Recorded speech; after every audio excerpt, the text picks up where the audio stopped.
The Forge of the Chaos Dwarfs just landed for Total War Warhammer 3, and it delivers probably one of the best campaign packs for the franchise. But with that, it creates even more of a gap from some of the older factions that have yet to get any real love in many ages. In this video today, we're going to go over my list of the top factions that need a rework for Total War Warhammer 3.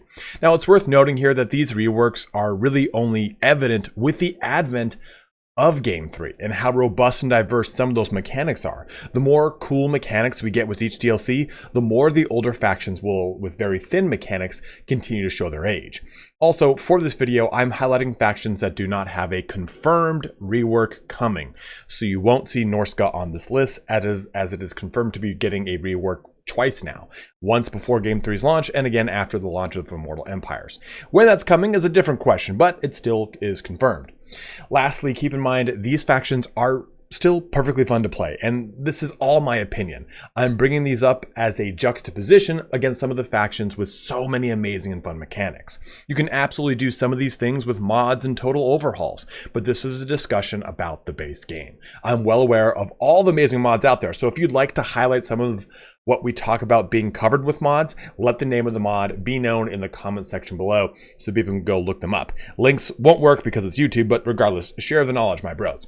As always though, guys, don't forget to check me out on Twitch where I do stream Total War Warhammer, Dark Tide, and a ton of other games. You can go ahead and follow me with the link in the description as well as the pinned comment. And if you end up enjoying the video, please don't forget to like and all that fun jazz. But let's get started here on my top 5 factions that need reworks in Total War Warhammer 3. So we're going to do this pretty low tech here, and the first one we're going to start off with is the Lizardmen. And one of the things to kind of take a look at here is the Lizardmen have a relationship with the Saurus, the Skink, and the Kroxigors. That is like a big thing in the lore. And this is a big shout out to my good friend Lore Master of Sotek. He actually said something kind of similar to what we're talking about here. That's where the genesis of this idea comes from, so I want to give the credit where credit is due. But with the Chaos Dwarfs, we get the contempt mechanic, right? So anyone with contempt doesn't suffer leadership penalties from anyone without contempt fleeing. But the Hobgoblins, let's go ahead and just jump over the Chaos Dwarfs.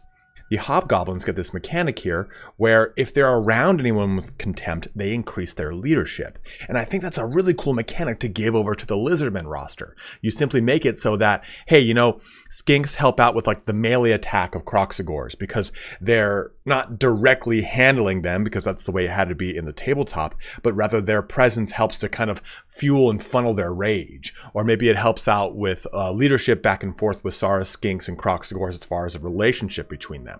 I think giving them some sort of tack-on mechanic similar to Contempt that all three of the different kind of species of Lizardmen pull from, I think is a really cool way to give a nod to the lore, but also make them work a little bit better in conjunction with one another. And I think we start to see a lot of these kind of synergistic mechanics. I feel like I'm on like a corporate phone call. But these synergistic mechanics started to come around in Warhammer 3. We get it with Cathay, we get it with a lot of other factions, and I think it's a cool thing to kind of pepper into the factions that do use that synergy in their lore. But also, furthermore, you know, the Geomantic Web is just a hot piece of crap. And we know that that's getting a rework. They've said, hey, we are working on a rework for it. It's not coming yet. But I think this could just be reworked entirely from the ground up. Because right now, the Geomantic Web has a strength, right? And as you increase that strength, you get different values on your commandments for the province. And I think that that's perfectly fine. I think that's actually a really cool, unique mechanic. But to get the pylon, it's a tier 3, and then you got to jump through 4 and 5. It's a pretty long spanning and honestly kind of like a gold sinking mechanic.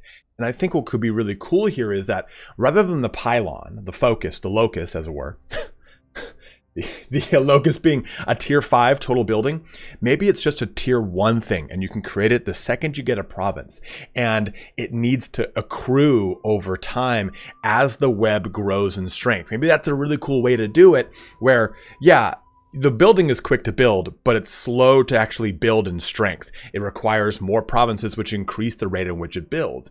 And it requires you, the Lizardman player, to focus on making sure that the provinces stay in your hand. So that's a big part of the Lizardman lore is like, hey, they really guard and well, safeguard the temple cities. And that we're going to get back around to temple cities. But either way, maybe the higher your Geomantic Web strength is, the more bonuses you get for the defensive capabilities of that province, because like I said, you're trying to hold the province.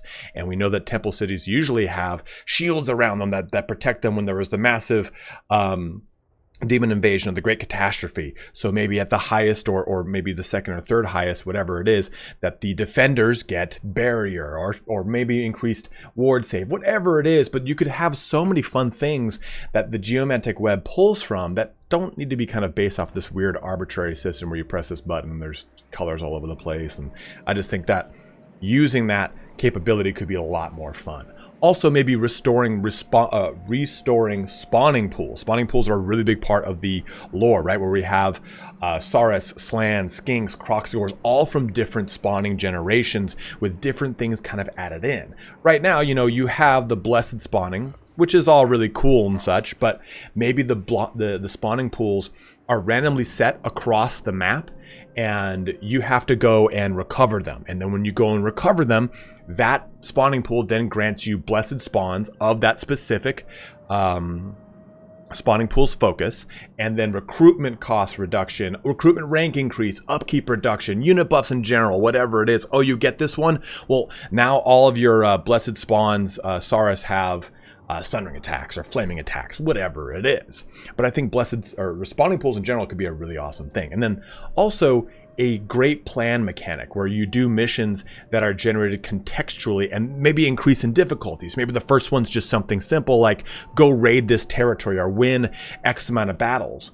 And then maybe it progresses, you know, as you reveal more of the great plan, it says something like go and capture Y settlement, which is again contextual. So, oh, you know, go capture the cursed jungle over here in the Kingdom of Beasts. And then as it progresses further, maybe it then says amass a certain amount of wealth, get a certain amount of kills, or destroy an entire faction, which then rewards you with an item, a passive bonus to your campaign, whatever it is.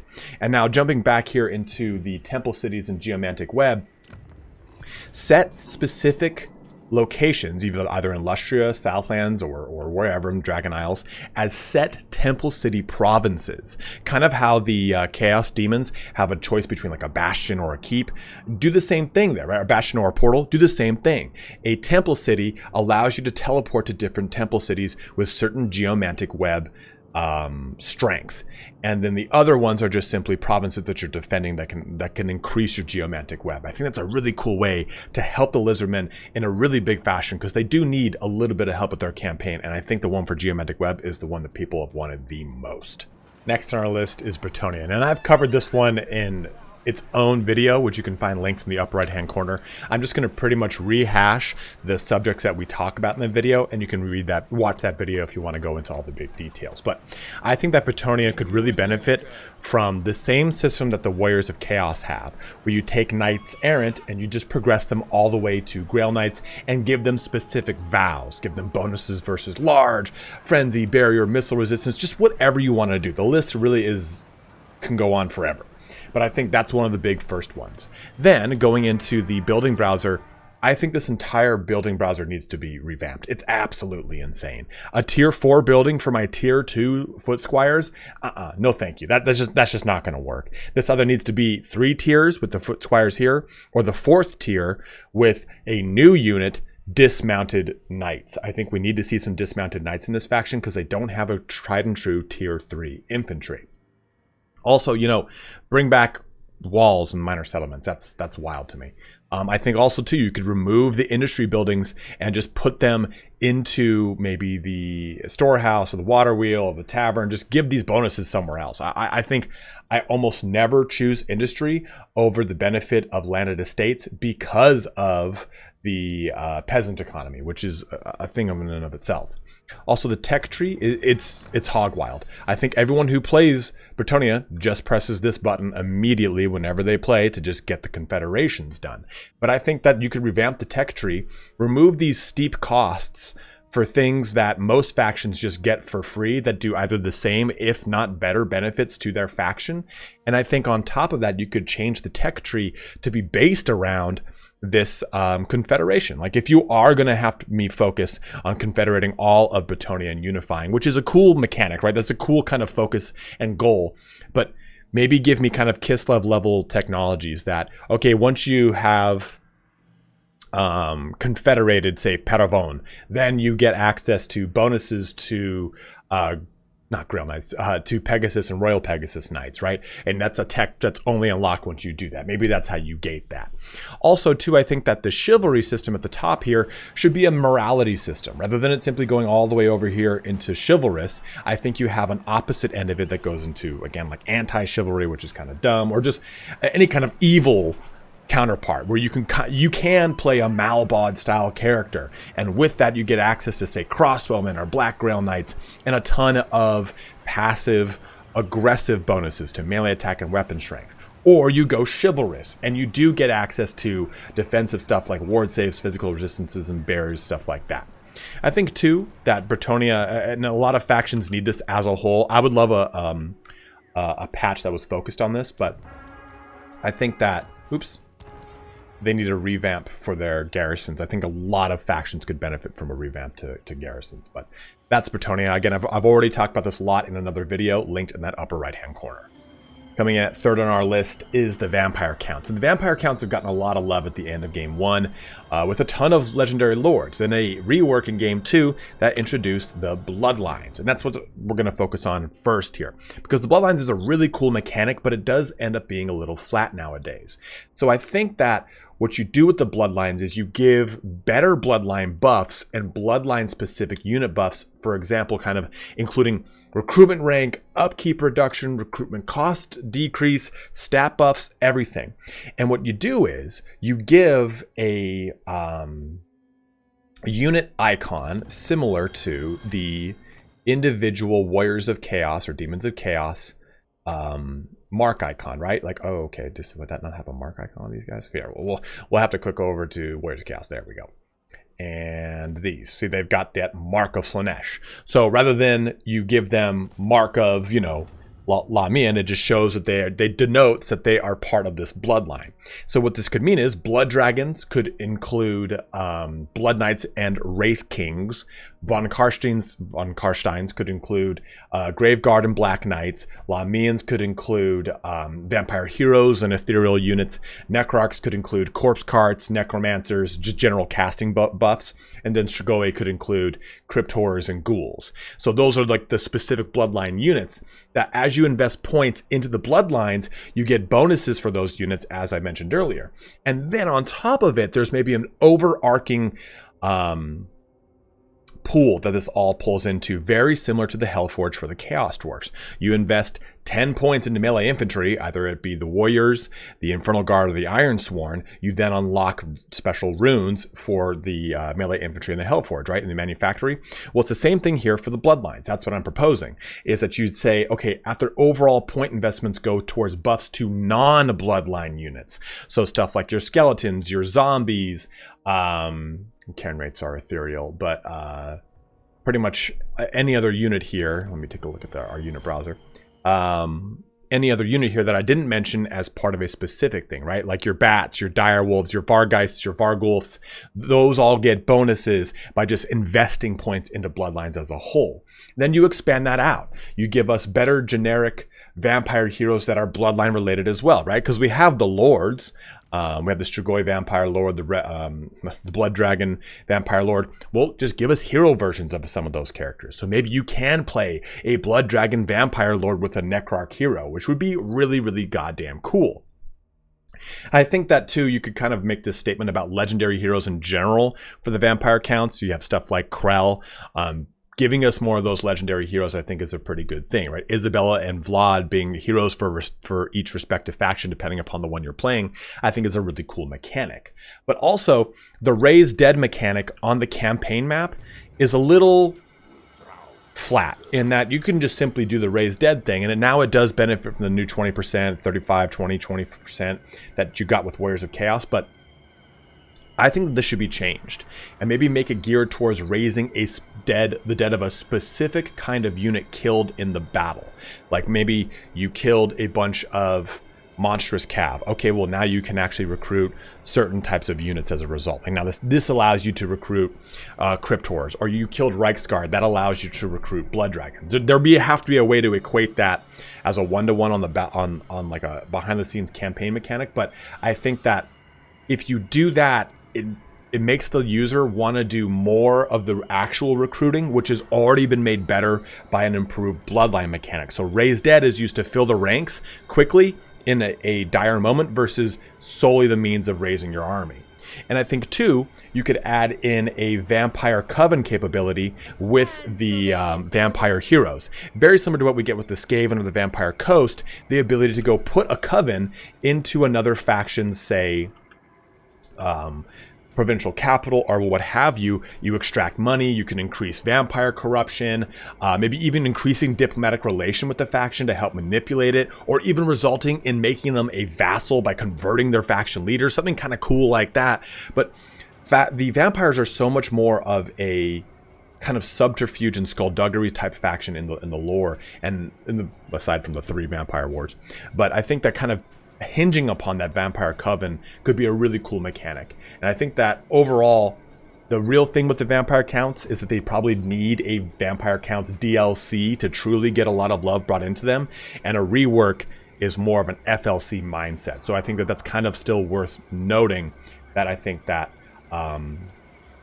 having, say, different factions that play differently, right? Like having the Vampire Counts bloodline Primarchs, basically Primogenitors existing in the world, like playing as Abhorrash, playing as Wolswaron, and all those characters allows you to kind of have different play styles of Vampire Counts. Whereas if you're not playing as Manfred von Karstein, all of the Vampire Count lords and heroes, or lords and ladies, play for the most part the same. I think there's no real mechanical difference because they all have somewhat the same objective.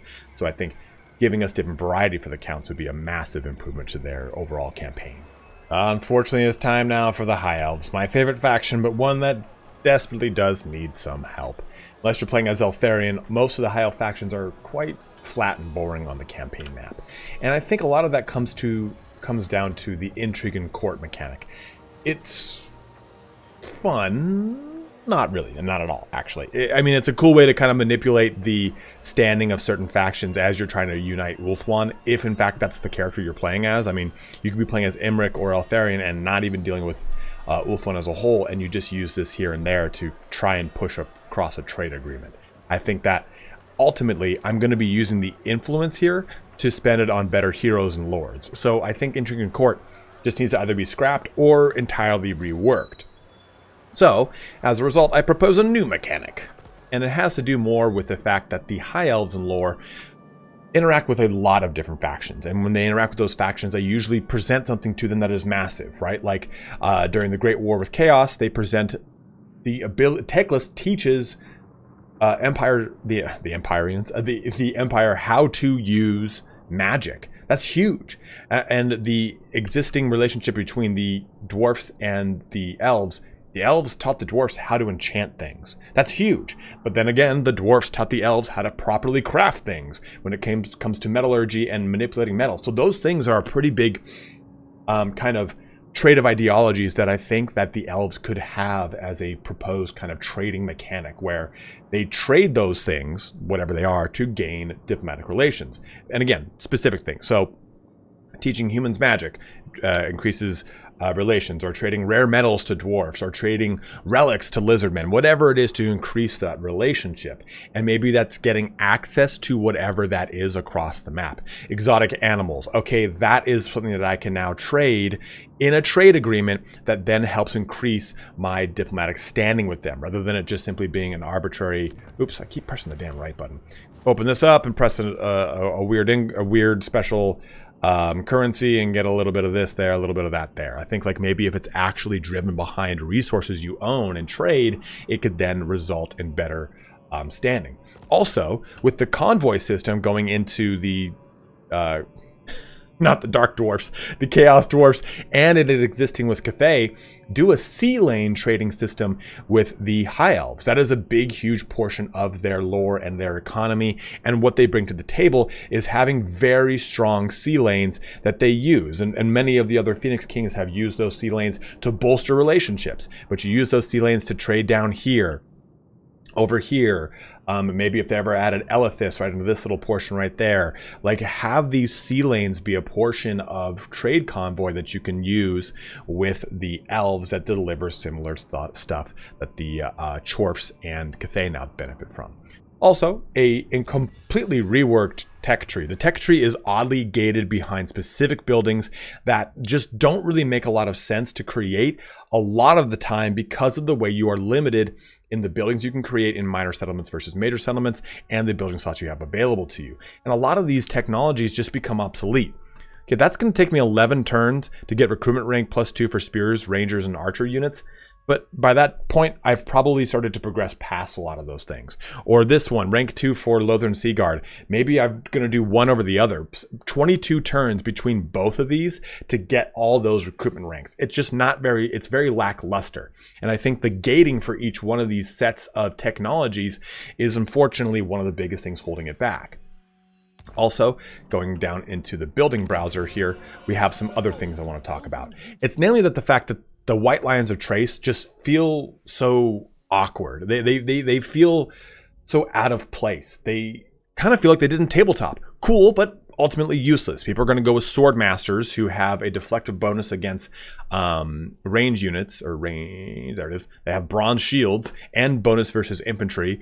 Or people would go with Phoenix Guard in tabletop and in this game, who have bonus versus large, and they get, I don't have a ward save in this game, that's right, whoops. But they get physical resistance of 30%. Like, there's no reason to choose one or the other over the White Lions. And I think the fact is that White Lions exist in a building line that is kind of funky. Put White Lions down here with the Great Eagle, swap the two. Or put White Lions into the tier 3 War Hall and make this only a tier 3 and a tier 4 building, giving you War Lions and Eagles at tier 3, and then your Sisters of Avalon and Handmaiden at tier 4. I think that's a huge change. Also, expand out the Dragon Keep to 3 buildings. Give me access to Sun Dragons at tier 3, and then put unit caps on the dragons so that I can't just kind of pop off. Maybe those unit caps are relegated to a research or a specific, again, getting exotic animals, and that allows me to get more unit cap on my dragons, something that kind of gates them. Also, further, you could have a cool mechanic with the Tower of Hoeth. Now, maybe not the actual physical building, but an actual like UI overlay where you can explore portions of the tower to get access to kind of like ancient texts and tomes with random events, puzzles, even items. And I think puzzles are something that we all are kind of scared of after the Warhammer 2 advent of the puzzles in some of the ruins. And I think that you could do it in probably a pretty fun, interesting way if it wasn't so, you know, weird, because that's how they felt in the ruins section. But I think a lot of these things, adding some fun mechanics, especially to Sea Lanes or the Tower of Hoeth, maybe that's something that's relegated specifically to Techless, could make the High Elves a lot more interesting without having to do a ton of robust, crazy, sweeping changes. Again, I do think that the High Elves need a DLC with Aislinn probably adding the Sea Guard, Anointed of Assyrian on top of Phoenixes, adding Sea Patrol, which would be a dedicated sword and board unit, very similar to Dark Swords, or Bleak Swords, sorry. And even further adding in Lothern Skycutters. But that's neither here nor there. This is more of a reworked FOC style focus thing. But that is the High Elves. Number 1 on our list, and one I'm pretty sure you saw coming, is the Dwarfs. Now, with the Chaos Dwarfs being added in with so many cool and robust mechanics, it has definitely made the campaign for the Dwarfs very apparently flat. Now, again, this is not talking about the roster so much, and I do have notes on that, but it's more what the Dwarfs kind of bring to the table from a campaign perspective. They were the very first faction to get an old world rework, and it was quite slim compared to the last faction to get an old world rework, which was, I believe, the Beastmen or the Greenskins, I can't remember, to be a super robust rework. So they need another one, and it should be fair to be them to be the first ones to get it after Norska, I guess. And taking a look at some of the stuff, and I've done a whole video on this, but we're going to kind of recap those points again. I think that one of the biggest things they could get is an underway mechanic, because the underway is something that the Dwarfs constantly are navigating and patrolling into and going through, because the underway was how their empire was connected. The Karazhan Corps used the underway as a massive system to connect the whole entire empire. But you could do this in a very similar system to convoys, in the sense that it creates little tiny engagements, but you send out a patrol, and that patrol is like a constant war of attrition. You have to decide whether you keep progressing, possibly losing the patrol, or you send the patrol back to replenish. But as it goes from room to room or point to point, you could discover items, you could even find resources, and that's huge because the resources then push into the forge here. So maybe, you know, man, I'm really far away from elven trinkets. I thought you could click this and find elven trinkets. You can't, never mind. But I'm really far away from elven trinkets.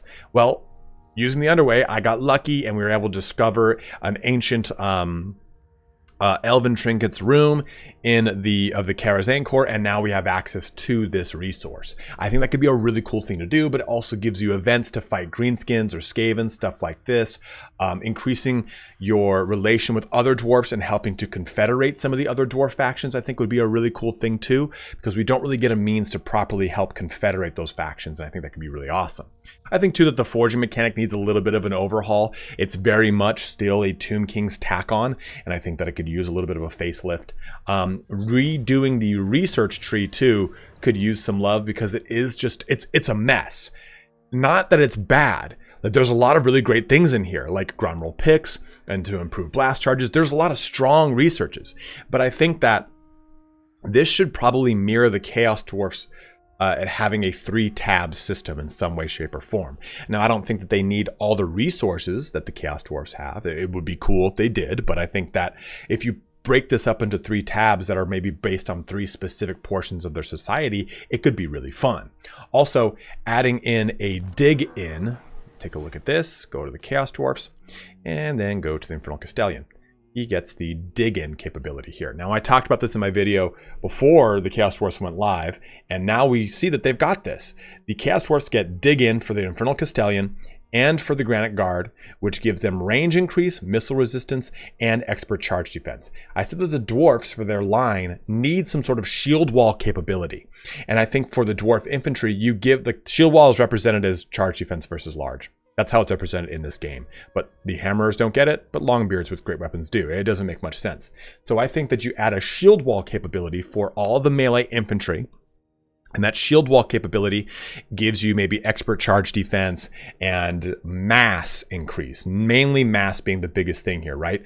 To the dwarf infantry line. And that dig in capability is basically added to the missile line for the dwarfs, just simply increasing their range. We don't need it to be that huge increase, because that could be pretty broken with the dwarfs, but I still think that giving them something to actually make them a defensive, kind of hold the line type faction in a big way could be awesome. Also, add the Thunder Barge. Toss that little bad boy in there. And lastly, I think changing the Book of Grudges mechanic, it would be huge, because the Book of Grudges was something that would kind of marinate over time. Oftentimes the dwarfs would say, well, no, we'll wait to satisfy that grudge, even if it meant they were helping out someone they had a grudge against. So I think that the longer you have something in the Great Book of Grudges, and get rid of this grumbling Longbeards thing, because it just kind of gates you. As the Great Book fills and you don't satisfy, you constantly put the campaign on the rails, forcing you to go doing all these objectives that maybe you just don't want to do since they're kind of randomly generated. But if this is something where the grudge is generated, but the longer you let it marinate in there, basically, the more benefits you get from it, because you're choosing the right time, quote unquote, to satisfy the grudge. And I think that could be a really cool way to kind of change this around and make it a better mechanic, rather than something that forces you in one direction that you maybe just don't want to go with your campaign. Lastly, too, I kind of thought of a cool mechanic wherein you send out heroes on little quests to do things, because that's kind of a big deal with Thanes that were up and coming. They would kind of go out and do their own little thing to try and earn notoriety for themselves or their clan, to make it seem like they belonged where they were. Thorgrim the Grudgebearer is a really good example here. The Longbeards are like, well, do we really think he's set to be the High King? And he was like, fine, I'll go do something worthy of my name. And he went all the way up here, basically to where Krokadrak is, and reestablished a connection with the Norse dwarfs, and brought them back into the fold, because they were assumed to be dead. So that's a really cool thing that you could possibly do, is kind of set heroes off on little adventures to help you get items and little things. That was just kind of like a harebrained idea, but still, I think that a lot of these things could really help out the dwarfs in having a much more fun and exciting campaign. So our last topic is an honorable mention, and it is for the Empire. Now, The Empire, I'm sure, could use love with a lot of different things, and I agree with you. But I think the one thing that they need is not even a full-fledged rework. I think it's a retooling and a fixing of the AI and how the AI interacts with the other factions. If I go ahead and back out here, I think this is the one thing you could do for Empire to just change how this works. Remove the Fog of War. I think what you do is you take... Oh my god, that's bright. Let's put that back on.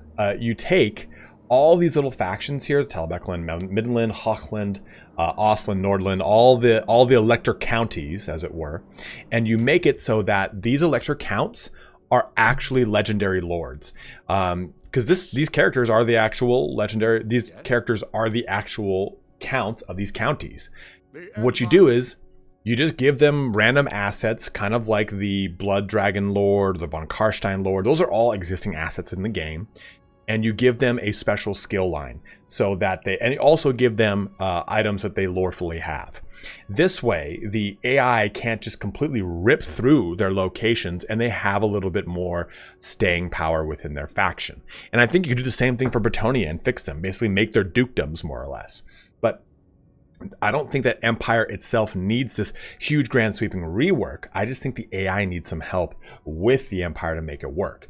And mark my goddamn words, we're getting a Marienburg or a Midland DLC. I know it. I can feel it in my plums because those two factions are present in both maps in a big way. And we already have Boris Todbringer. Adding in like the Cult of Ulrich, the lore of magic of it, our Ulrich, and all the fun things you could get with Midland will be huge. Or even going into this with Marienburg and dumping into possible things with elf alliances, the houses of Marienburg, the landship. So many fun things could be done with Marienburg, and I think that those two, with Empire being the most played faction of game 1 and 2, I think it's a shoo-in for a DLC next. But that's kind of a random harebrained idea. But that concludes our video here today. And you let me know what you think in the comments below. Do you think that maybe the Beastmen should have been on this list, or the Dark Elves? I know the Dark Elves have a really rough slave economy in the mid to late game, but still that can kind of be fixed with a patch.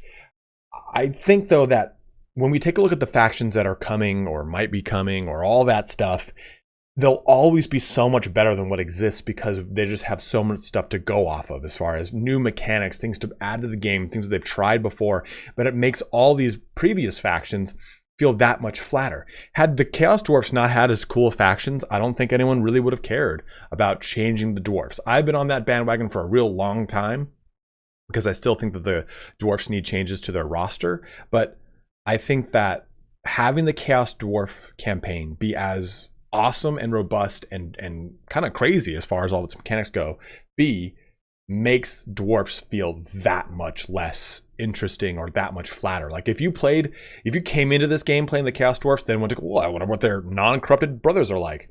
Oh man, this is nothing like them as far as the campaign mechanics go. I think that's the big reason why a lot of things are on this list, is so much cooler stuff has come in the latter portions of Warhammer 2's dev cycle and Warhammer 3 that all these other ones just feel so flat.